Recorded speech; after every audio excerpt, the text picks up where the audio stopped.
E aí, gente, como é que vocês estão?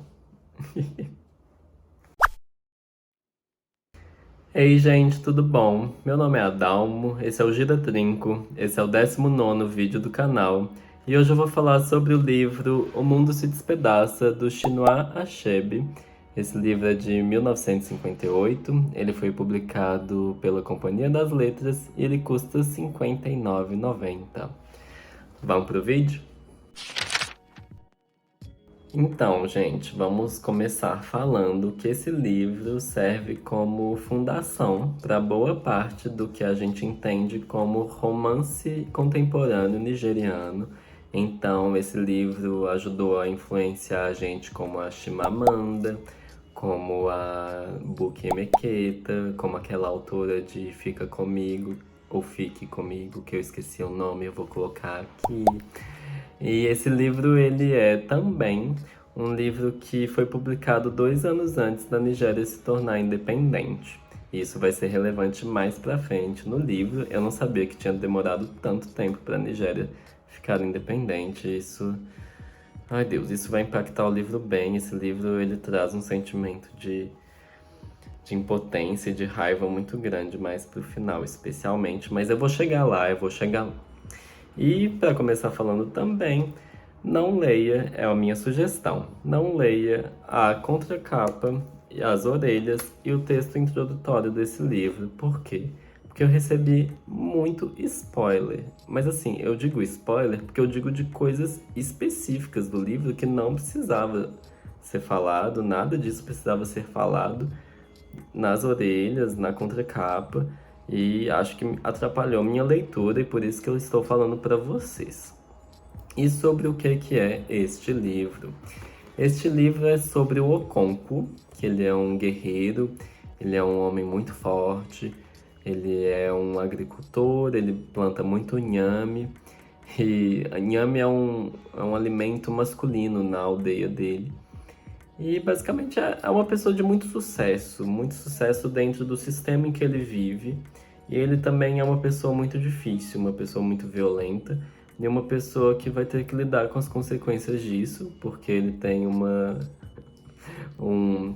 como é que fala, né? Índice. Por que eu tô pensando em índice? Ele tem um ímpeto de resolver as coisas na briga mesmo. E isso não vai ser sempre bom, né? Às vezes vai ser bom, isso também vai surgir essa discussão um pouco mais pra frente no vídeo, eu quero comentar sobre isso. Mas é basicamente sobre a vida dessa pessoa, desse lutador e desse guerreiro e como que as consequências do que ele faz vão afetar a vida dele, de outras pessoas e como que a tribo dele também está situada na Nigéria e como a Nigéria está situada no mundo, basicamente. Também tem uma questão de contexto histórico, geográfico, enfim. E aí, esse livro, qual que é o próximo tópico? Ele é um livro que a Chimamanda, numa entrevista logo depois que o autor morreu, ele morreu em 2013, ela comentou que o Chinua Achebe, ele tem uma questão assim, ele não é alguém que está muito preocupado e que, no sentido de que ele não é ansioso, e como que isso era raro na literatura, porque muita gente publica querendo muito ser lido, querendo muito ser impactante, assim, mas ele tem uma tranquilidade, uma segurança no que ele escreve, que não é fácil de descrever. É um livro que ele é impactante, mas ele não tá tentando te impactar. As coisas acontecem, é natural, assim. E é mais do que dizer que é um livro bem conduzido. É um elogio difícil de fazer porque é difícil de embasar sem você ter lido algo dele. Mas basicamente é isso que mais se destaca no livro para mim. Eu achei uma observação muito boa da Chimamanda. E além disso, já comentando sobre um mestrado que eu encontrei da UFJF, da Universidade Federal de Juiz de Fora, alguém fez uma comparação entre esse livro, O Mundo se Despedaça, e o livro da Chimamanda Hibisco Roxo, que era, o mestrado chama, abre aspas, We Have Fallen Apart, O Legado Colonial em Hibisco Roxo, de Chimamanda Ngozi Adichie, e O Mundo se Despedaça, de Chinua Achebe. Esse mestrado eu vou colocar o link aqui embaixo, e caso você leia... assim, eu não li, honestamente, mas eu achei muito interessante a ideia, porque é basicamente mostrando como que a literatura pós-colonial, e mesmo colonial, né? O Mundo se Despedaça foi publicado enquanto a Nigéria ainda era colônia. Como que basicamente a literatura vai servir para denunciar a influência, assim, denunciar o que foi o colonialismo lá na Nigéria. E eu queria muito ler esse mestrado, mas eu não tô com tempo de ler muita coisa além do que eu tenho que ler pro canal. Então vai ficar salvo para um dia, talvez eu leia assim, pelo menos um pouco. Mas pelo resumo, pelo pouco que eu passei o olho, parece um mestrado muito interessante para quem se interessar mais no assunto. E basicamente para fechar essa introdução, porque eu já quero comentar coisas mais específicas, eu gostei do livro, eu achei bem escrito, achei bem construído, eu gostei da fluidez dele, eu achei que ele me envolveu de um jeito diferente, porque eu achei que eu não ia gostar muito no início, eu achei que ele poderia ser um pouco tedioso, e aí eu fui vendo que eu ia lendo mais rápido e me interessando mais, e achando algumas coisas. Eu achei que ele trouxe muitas coisas complexas e autores tendem a evitar isso, né? E teve conversas interessantes, diálogos, não sei, que eu digo, interessantes. E é um livro que aborda temas muito difíceis e de uma maneira que eu achei realmente peculiar. Peculiar não, como é que fala? Que se destaca, assim. Não achei qualquer coisa. E eu recomendo, sim, você ler esse autor.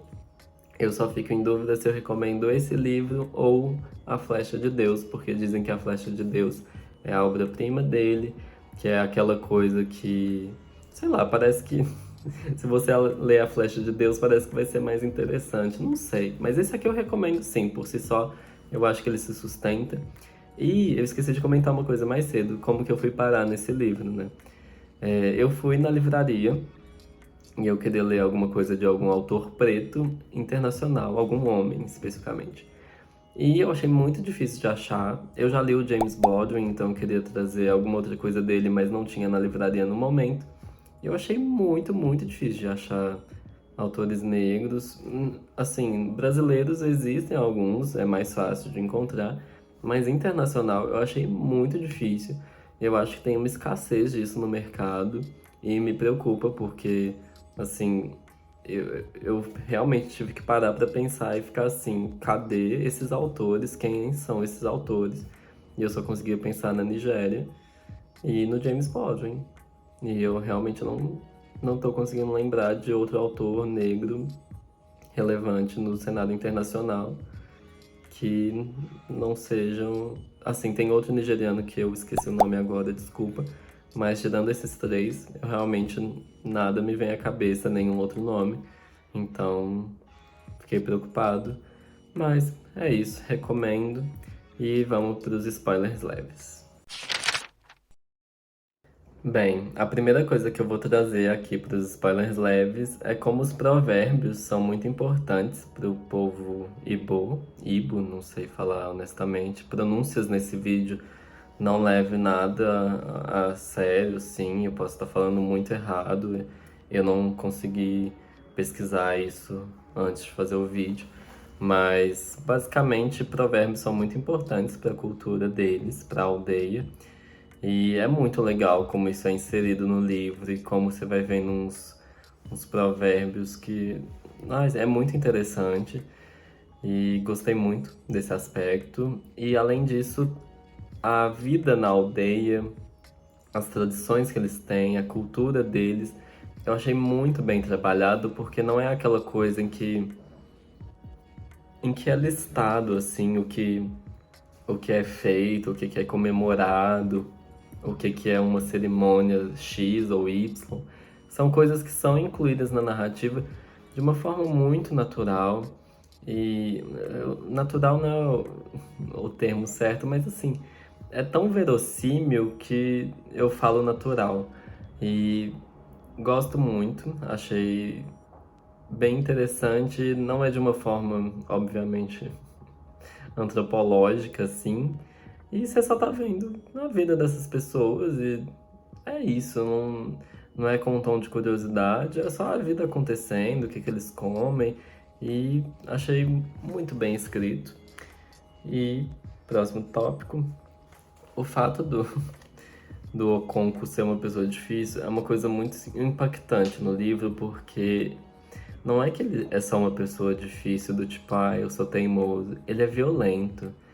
Ele é violento real, assim, de bater nas pessoas, de, assim, de espancar a gente. E é um trem que você fica, nossa, que personagem principal complicado. E além disso, ele é machista, e o machismo na aldeia e na tribo também é uma coisa muito forte, é uma coisa intrínseca à cultura, assim, a divisão de mulheres fazem isso, mulheres não podem acessar esses espaços. Mulher, assim, o que é feminino é ruim. Se você quer xingar um homem, você chama ele de mulher.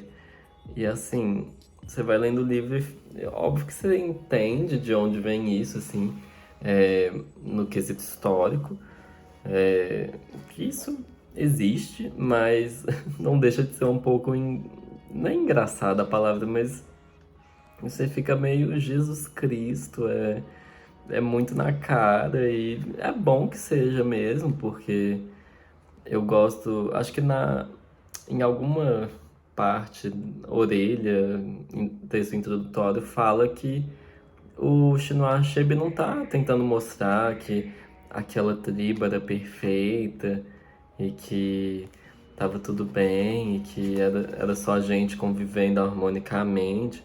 Não era isso, não. E porque a vida não é isso. E muito bom que não seja mostrado de uma maneira romântica, porque eu acredito que algumas pessoas olham para a África pré-colonial e acham que assim, ah, era tudo sociedade matriarcal e tudo harmônico, e não era, e assim, todo mundo sabe que não era, e eu ainda vou falar mais disso. Eu também não acho que não ser harmônico fosse motivo para invadirem lá, não. Mas eu vou definhar, é ótimo. Eu vou destrinchar isso mais pra frente.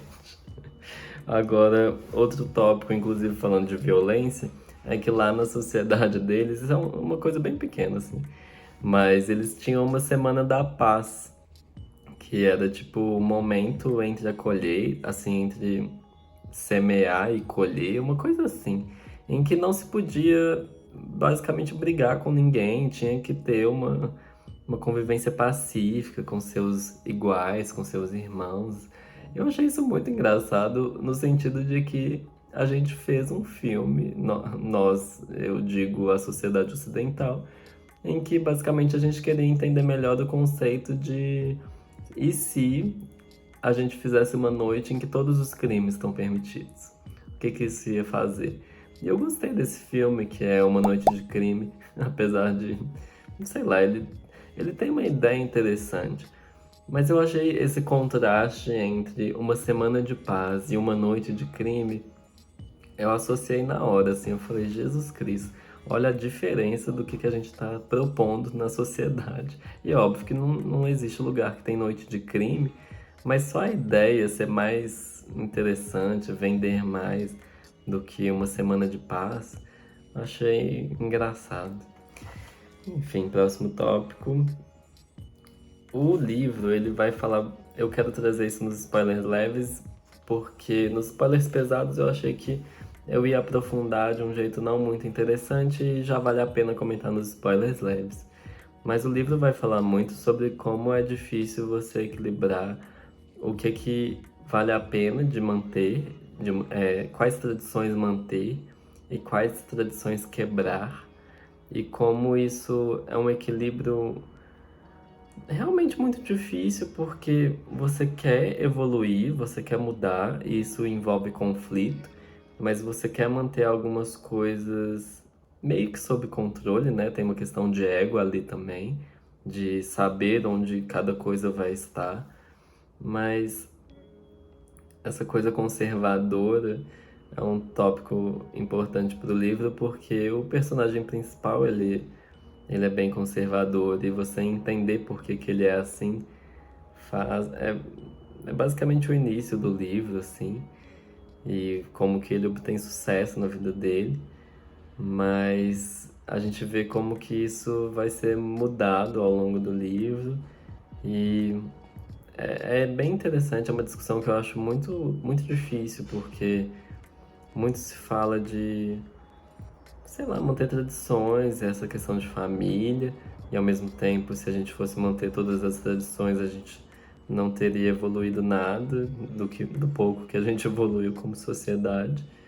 Ou muito, né? Eu não sei, depende de quantos anos a gente está analisando, mas não é fácil você saber o que que você mantém e o que que você precisa mudar. Porque em teoria você poderia ficar mudando o tempo todo para realmente trazer diversidade, mas até que ponto isso é muito rápido, sabe? Ou até que ponto isso não permite você experienciar as coisas e quanto tempo é tempo demais também. Enfim. E agora eu vou falar de menções honrosas nesses spoilers leves.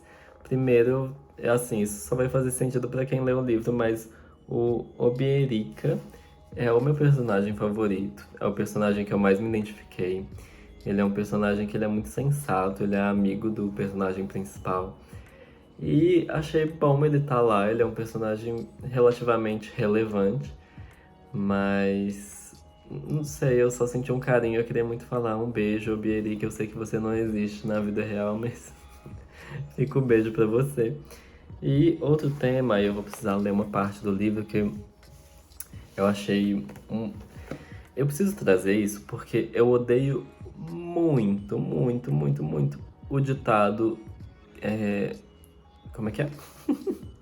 Quem cala consente. Eu odeio essa fala. Eu acho ela assim de uma burrice, me dá ódio mesmo. E o livro vai questionar isso de uma maneira tão bonita que eu vou ter que ler pra vocês. Isso é um pequeno spoiler, beira o spoiler pesado, mas como não é uma coisa relevante pra narrativa do livro, assim, não interfere realmente no curso do negócio, eu vou ler pra vocês. Que é uma história assim. Certa vez, a mãe Gavião mandou a filha ir buscar comida. Ela foi e trouxe de volta um patinho. Você se saiu muito bem, disse a mãe Gavião à filha, mas eu gostaria de saber uma coisa. O que foi que a mãe desse patinho disse quando você arremeteu sobre o filho dela e o levou para longe? Não disse nada, replicou a jovem gaivota. A gavioa, perdão. Não disse nada, replicou a jovem gavioa. Simplesmente se afastou dali. Então você vai já devolver o patinho, falou a mãe gavião, pois há algo de agourento de trás do silêncio. A gavioa obedeceu e voltou novamente, dessa vez trazendo um pintinho. Qual foi a reação da mãe desse pintinho? Perguntou a velha gavião. Ela gritou e berrou como uma doida, rogando-me pragas, respondeu a gavioa mais moça. Nesse caso, podemos comer o pintinho, falou a mãe. Não há nada a temer dos que gritam. Achei bem interessante. Achei uma proposta diferente pro Quem Cala Consente. Muito interessante. Quando eu li, eu me senti muito, como é que fala? Tipo, abrigado, assim, muito. Falou o que eu pensava, do jeito que eu pensava, e é isso. É óbvio que não é uma regra universal também, mas diz muito mais pra mim sobre o silêncio do que falar quem cala consente. E com isso eu vou pros spoilers pesados. Vamos lá, gente. Agora eu vou falar spoilers realmente pesados. E o primeiro que eu vou falar é como o livro é dividido. O livro tem 3 partes, e a primeira parte é o Oconco lá na aldeia dele, vivendo do jeito que ele vive. E para explicar melhor, a aldeia é uma das aldeias que compõem uma tribo, então são várias aldeias que juntas formam uma tribo. E aí acontece um evento lá no livro, que eu também não preciso falar, porque no livro, inclusive, não é tão relevante, mas o fato em si é relevante que o Okonko, ele é exilado durante 7 anos para a aldeia da mãe dele. Quer dizer, ele pode escolher para onde ele vai, mas ele é basicamente convidado a se retirar da própria aldeia e vai para a aldeia que era da mãe, e lá ele fica 7 anos, e essa é a segunda parte do livro.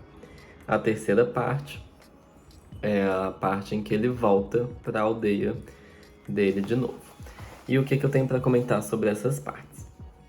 As duas transições de parte que acontecem, eu achei elas inesperadas. E eu achei estranho achar inesperado, porque normalmente é tão óbvio quando vai acontecer um trem. Mas achei muito inesperado, porque o evento que acontece, que leva à segunda parte, foi muito rápido, aconteceu muito rápido. E eu já tava achando que não ia acontecer, porque você lê, né, primeira parte, no início do livro, e você fica, ah, tá, não sei, eu meio que esqueci que tinha a primeira parte. Enfim, o livro seguiu e de repente, segunda parte. E veio, e vem um exílio, assim, vem toda uma questão de você ser. É tipo, ele foi um pouco humilhado no sentido de ter que sair da própria tribo e ter que caçar casa em outro lugar. Só que eu gostei muito que essa parte do livro duram muito menos do que eu imaginei. Inclusive, eu achei que ia ser primeira e segunda parte, que eu achei que o livro ia ter essa divisão assim, ó, ele passou por tudo isso, foi exilado e agora é só a vida dele depois de exilado. Mas não. E eu achei muito legal porque eu esperava uma dramatização e ele chorando as pitangas dele e falando, ai meu Deus, que saudade do meu povo, da minha pova.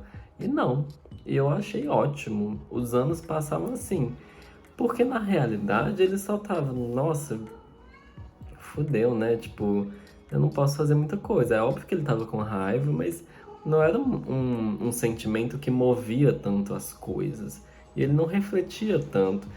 Ele só aceitou que aconteceu aquilo, porque meio que o que motivou a saída dele não foi algo que ele realmente fez. Foi basicamente uma coisa dolosa, quer dizer, uma coisa culposa.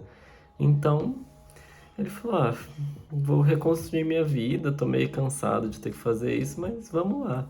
E eu gostei desse aspecto, assim, de não ter esse drama todo. Ai meu Deus, minha vida toda mudou. Porque era muito óbvio se fosse isso. E aí eu achei que o livro ia acabar, como eu já falei, né? Nessa segunda parte, mas ele volta lá pra aldeia dele depois de 7 anos fora. E é bem legal a volta dele, porque me lembrou uma frase que minha mãe fala: um beijo, mãe, te amo, Terezinha. Que ela fala assim: quando a gente morre, as pessoas se viram. Ninguém fica sofrendo, chorando, assim, uma vida inteira. Assim, é claro que a pessoa sofre e tal, mas é igual término de namoro, assim. Você não precisa ficar tão preocupado se a outra pessoa vai conseguir seguir com a própria vida. As pessoas se adaptam muito mais fácil do que a gente imagina. Eu lembro, inclusive, nossa, isso eu lembro que eu falei, eu tinha certeza e foi exatamente o que aconteceu. As pessoas falavam, nossa, mas depois que acabar a pandemia e voltar pro normal, eu acho que eu nunca mais vou conseguir acostumar com sei lá o que, sei lá o que. Gente, pode até ter tido impactos emocionais, assim, mentais, mas no geral, o nosso convívio não mudou nada. Assim, no geral, a gente só voltou porque era antes, porque a gente se adapta. E eu falava isso, eu duvido que vai ter, sei lá, usar máscara pra, sei lá, duvido que vai ser tão impactante assim, no sentido prático da vida. E não foi, né? Mas enfim, ficou muito silêncio aqui. Agora eu sinto que os vizinhos ficam me escutando sempre que eu faço vídeo. Enfim, próximo tópico. Falei das partes, né? E agora eu vou falar sobre um aspecto do Okonko, que ele é um personagem muito violento. Ele é um personagem principal complicado, ele não é dos mais fáceis, não. Porque a complexidade dele é estranha, assim, é uma coisa difícil de trabalhar. E ele é um personagem que, basicamente, nos momentos, isso eu achei legal da narrativa, porque digamos que ele foi grosso com alguém. Aí a narrativa falava assim, na hora que ele estava sendo grosso, ele estava pensando, nossa, eu podia falar isso de outro jeito, ou isso é minha forma de demonstrar carinho, sei lá. Tinha uma visão dele ali de que podia ser diferente, ou de que tinha um jeito melhor de falar as coisas ao invés de ser grosso. E aí eu me identifiquei muito porque tem hora, especialmente em família, que você fala uma coisa e enquanto você fala você já tá se arrependendo do jeito que você tá falando. E você tá pensando, nossa, mas eu tô sendo meio ingrato, eu tô sendo meio rude assim, mas é o jeito que eu tô conseguindo lidar com isso. Eu achei uma coisa que eu nunca tinha visto antes em livro, de um jeito tão. Perdão, de um jeito tão. Não sei, eu gostei, achei um aspecto diferente. Queria comentar. E o próximo tópico. Eu não falei que a terceira parte do livro, ela também vai trazer não só a volta do Okonkwo para a aldeia dele, mas basicamente a chegada dos colonizadores, a chegada do homem branco. E essa evangelização, gente, nossa, que raiva, sabe? Que preguiça. Eu odeio. Ai, dá tanta angústia ver gente chegando e falando assim: olha, os seus deuses, eles não valem nada. O único Deus que existe é o nosso. E é assim, é na cara dura, é matando o povo. E é de um jeito tão. Nossa, eu fico arrepiado de raiva só de pensar que não só isso aconteceu, como de forma ainda acontece um pouco, essas missões para a África, para catequizar. E nossa, lembra um pouco a história, obviamente a história do Brasil também, lembrei dos indígenas. Nossa, isso dá muita, muita raiva, mas ao mesmo tempo eu queria comentar sobre a questão que em algum momento se fala assim, não, mas os brancos eles trouxeram melhoras econômicas, eles trouxeram escolas, hospitais e tal. E sempre que se fala nesse assunto, eu penso muito no direito ao erro, porque colonização para mim, além de uma questão de exploração, a desculpa que se coloca por trás de se trazer avanço é uma coisa tão mesquinha e tão idiota você virar e falar pro outro, olha, você faz as coisas do jeito errado porque não é no meu ritmo, que, nossa, me deixa possesso. E dado o direito a toda uma população, basicamente, todo um povo, de errar, de estar num processo de aprendizado e de basicamente evoluir como sociedade, deixa eles fazerem do jeito deles. Tipo, eu não tô defendendo, por exemplo, que a sociedade, a aldeia deles era 100% machista. Não tô falando que isso não me é errado. Mas não dá pra saber, por exemplo, como que eles lidariam com esse problema no futuro, como que isso se modificaria, como que as pessoas ali dentro se rebelariam quando fosse necessário. E e chegar uma pessoa de fora pra falar isso sim, isso tá certo, isso tá errado. Nossa, é tão incômodo e me dá uma angústia forte, assim. É uma coisa que no livro me deixou mal, porque é descrito do jeito que é. É um livro realista, assim, e é triste que tenha sido isso que aconteceu de fato. Um descaso tamanho com o que é a vida do outro, ainda mais invadindo-se a casa desse outro. Ai, Deus é mais. É, e aí agora eu vou falar outros aspectos que são. Spoilers realmente vai ser mais fácil para quem lê o livro, mas vou tentar explicar direito. O Okonkwo, ele tinha vários casamentos e ele tinha vários filhos. E, além desses filhos, ele também virou pai. Ele ajudou a criar um menino que foi para a aldeia como basicamente troca de um crime. Deixa eu explicar melhor esse crime.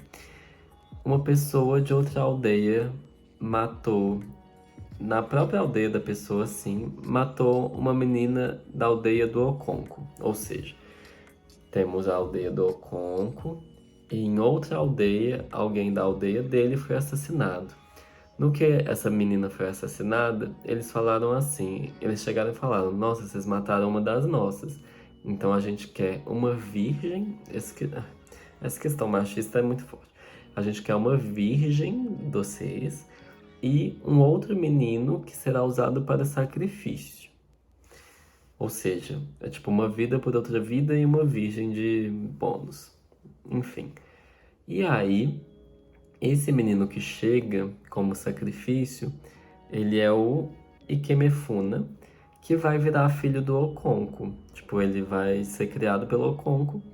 E aí, vai passando o tempo, e ele basicamente tá lá de sacrifício, mas se esquece disso porque basicamente os líderes da aldeia esquecem de lidar com isso, assim, não é uma questão que tá mais proeminente depois de um tempo, passa um mês, 2 meses, 1 ano, 2 anos, e só depois de 3 anos que eles realmente vão matar um menino.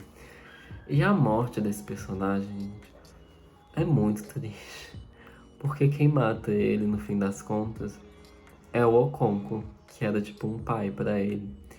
E o Oconco mata meio que sem piedade, assim. Eles falam pro menino que ele vai voltar pra aldeia dele, e aí juntam uma galera, uma caravana pra levar ele de volta, e matam ele. E quem mata é o Oconco, meio que pra provar que ele tinha coragem de fazer o que a aldeia queria que ele fizesse, que ele não ia ter dó nem do próprio filho. E nossa, é muito triste isso. E a relação do Oconco com os filhos é ainda mais triste por causa de dois outros aspectos.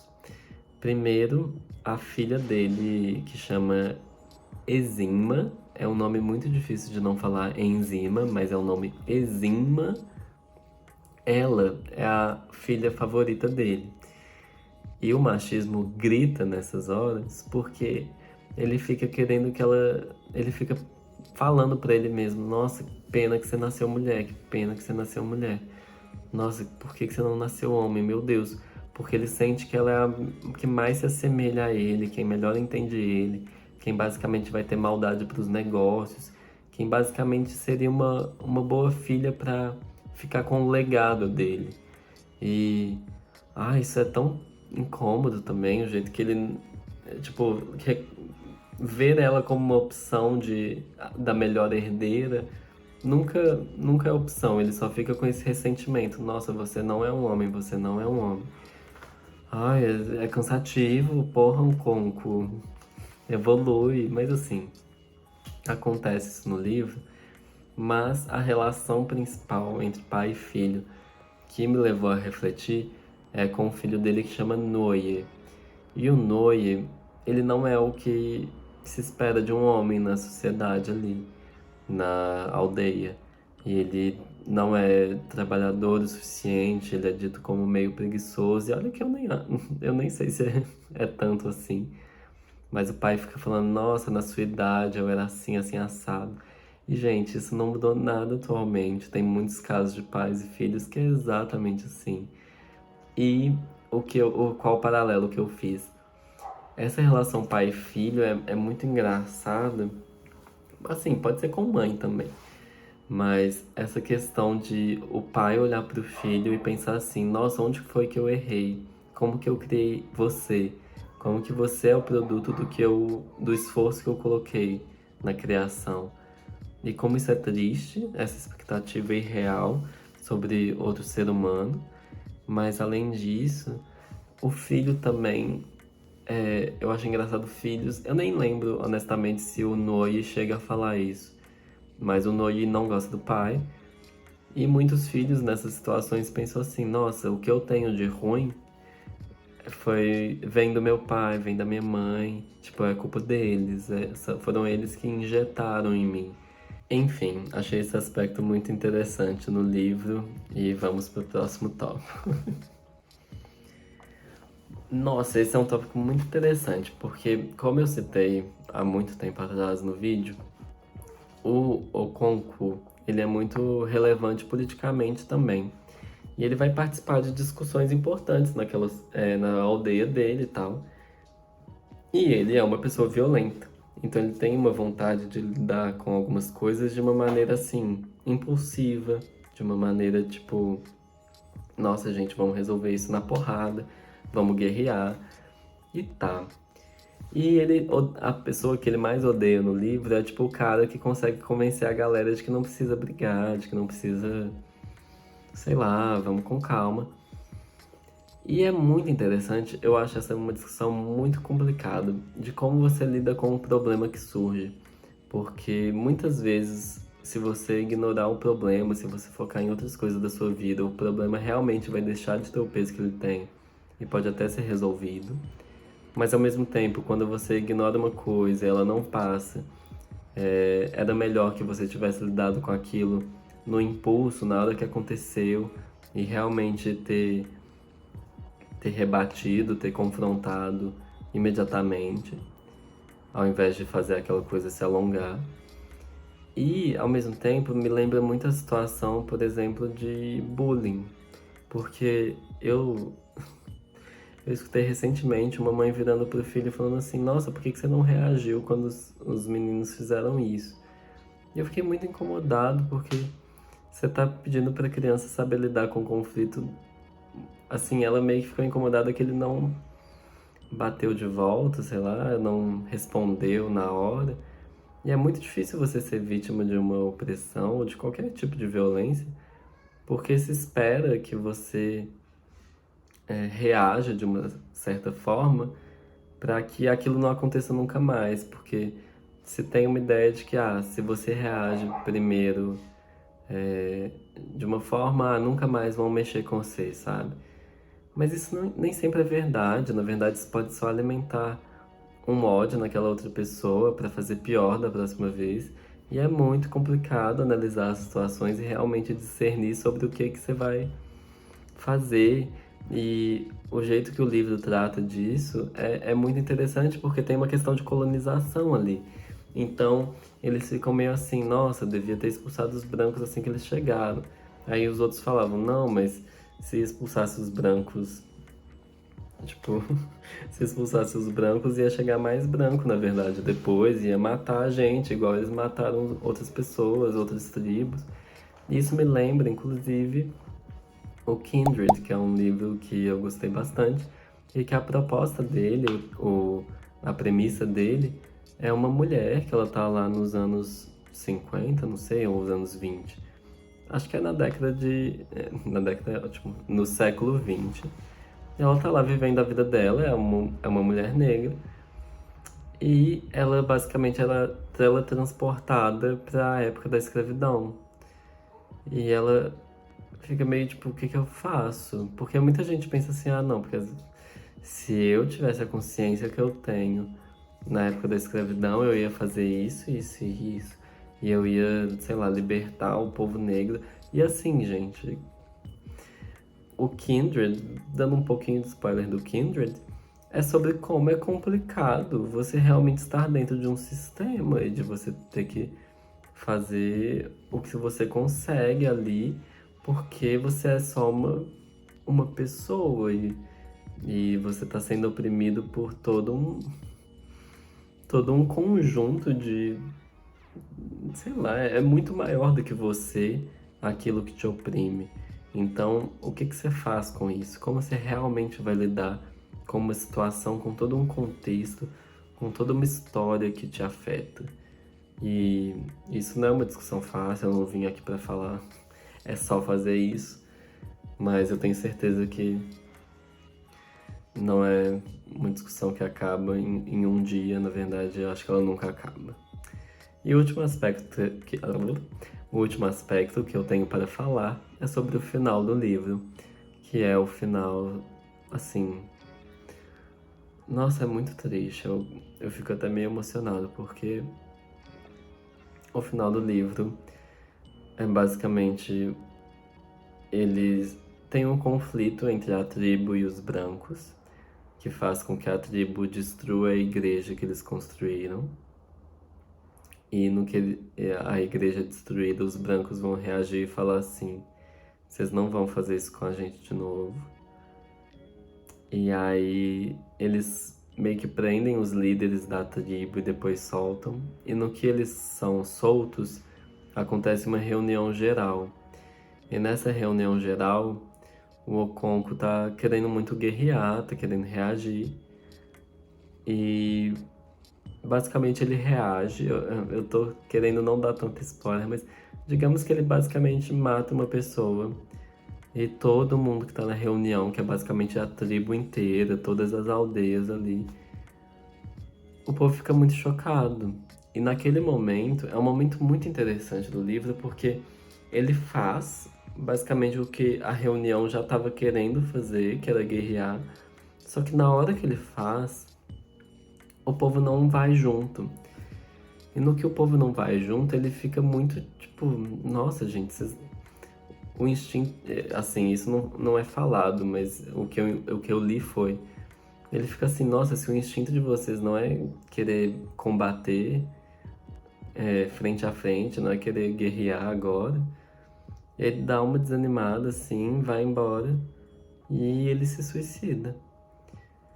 E assim, O Mundo se Despedaça é um livro que ele acaba nesse ponto, que ele preferiu morrer ali naquela hora do que morrer aos poucos.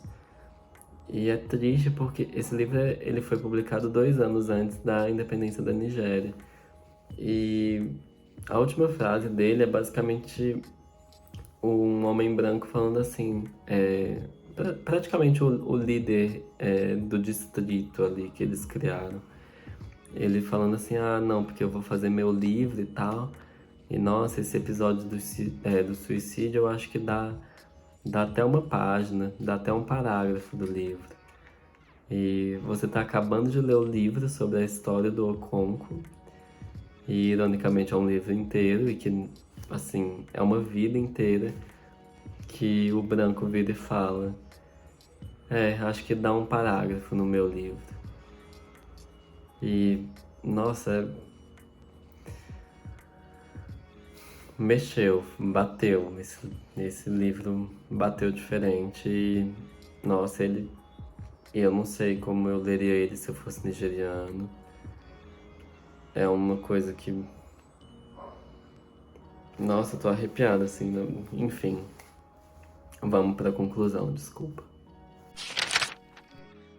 Eu diria, para concluir esse vídeo, que o Chinua Achebe é um autor bem interessante. E esse livro, ele me envolveu de uma maneira diferente, porque ele não me implorou para fazer isso, ele não tentou me convencer disso. Ele só foi lá e fez. A única dúvida que eu fico agora é quando eu vou ler A Flecha de Deus, o outro livro mais famoso do autor.